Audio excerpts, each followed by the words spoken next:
easy explanation on the roll card game. Like I said in my last video, I used this game with my students, and it was their first time. So anytime you're making any game, a new game with your students, you have to be sure to make it um, easy, simple for them to be able to understand. Okay, so like I said before, this game I used it for the days of the week. You can also use it for the date, month. Um, why this game is very good, it helps the student to try their best to make pronunciation of whatever it is you're teaching them. So like for this particular one is the days of the week, and it will also, help them with input, and not just having fun and while they are playing. It really really helps them. So let's start. Now, the name of the game, like I told you, please always put a name to your game. It's very very important. So since it's the days of the week and we have 7 days in a week, so you're going to have your student to stand up and make a roll.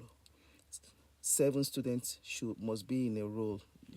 And just in case if your students are not up to, you can ask one student, depending on the number of students you have in your classroom, to do two, or to represent two of the days of the week. Now, um,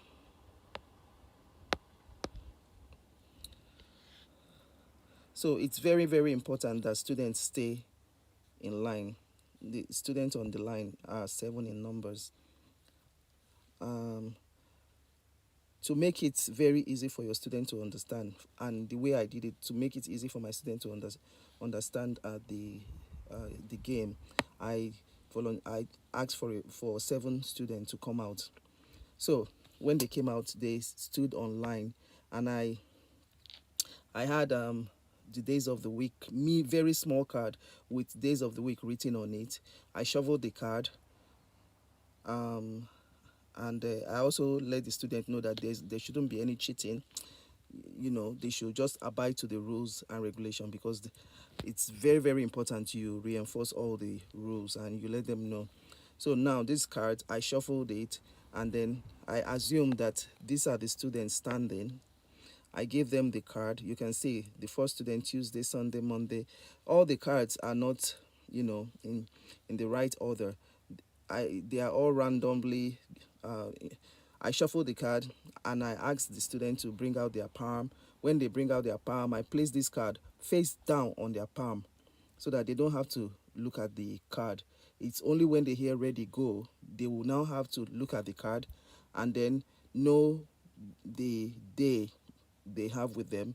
And once they know the day they have with them, it is then they have to rearrange themselves correctly. So they have to really work together to be able to do this game. So once I give them this card face down, and then I tell them ready go, they now face it up, look at the card, and then they have to hurry up and arrange themselves according to the card they have with them in the right order.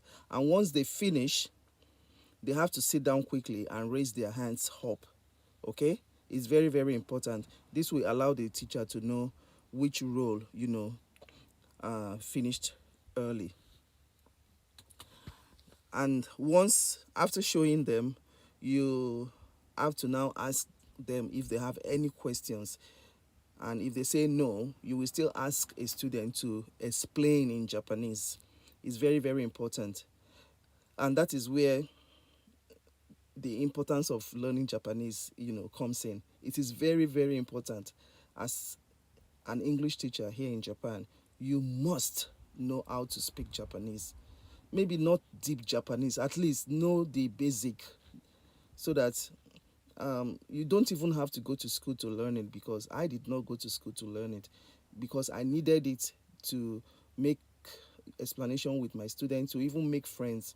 That was how I learned how to speak the Japanese. It took me a long time, but I was very very determined to learn the language. That was the way I was able to learn, listening to their music, watching their news, listening to conversation on the train, uh, just one word a day. Before you know it,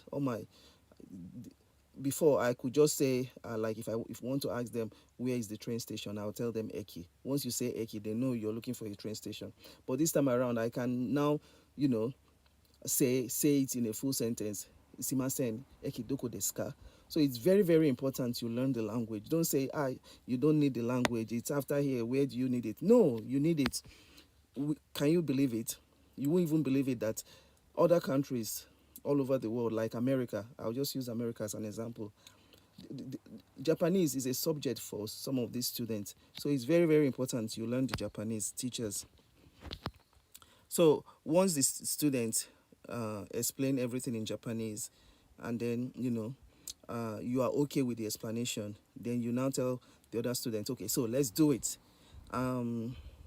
It's a fun game because you see them cooperating with each other. Those that don't know, remember also the card, because it's their first time of learning the days of the week. I wrote them in Japanese, hiragana, so that it will be easy, because in a classroom, you might have students, their level varies. Some, so to make it easy, very easy for those with very low learning ability, you try and write some of your target sentences in Japanese. It helps them, especially if you're teaching them, first time, as you're teaching them that particular target sentence first time. So it's very important. Along the line, you can remove the hiragana or katakana depending on what you wrote it, and then leave just the English version of it. Before you know it, they will get along. So for third graders and fourth graders, I always write the yomikata, that's the pronunciation of the word in Japanese, to make it easy for the students. And I also have other cards too that is not written, just the English version, because once you're able to let them know the hiragana, then them, you know, knowing it and seeing that flashcard, and flashcard too is very, very important when you're teaching young learners. Colorful flashcards, please utilize it. It's Don't just teach without flashcard. Flashcard helps them to learn. It's easy for them. Okay, so once the explanation is done by a student and you're okay with it, then you do the game as a, with the old students. It's a fun game, and you see them running around. Then they will be telling the other students, come on, sit down, sit down, sit down. Hey, you sit down. Oh, come on, hurry up. He said it. It's a fun game. Oh my God, they always make me laugh when I watch them doing this, when I taught them this game. So please enjoy this game. One fun thing about this game too is you can use it for learning numbers. So like learning numbers, also learning the dates. Dates are always very difficult for the students. Learning the first, second, third, fourth, fifth to 31st. It's difficult. It's boring. So this game is really, really good. Utilize it and do it as many times as possible if it's your first time of doing it, because it will help all the students. When you get the card for that role, you just shuffle the card. So if you're doing it the second time, a student will not have the same card that student had when you did it the first time. So it reinforces them to and helps them to make those pronunciation of those words is very easy. Okay, so that's where I'm going to stop today. Please let me know how this game, how it went, how in your classroom. Was it fun? uh, will you be using it? Please, I would like to hear from you. So until then, see you in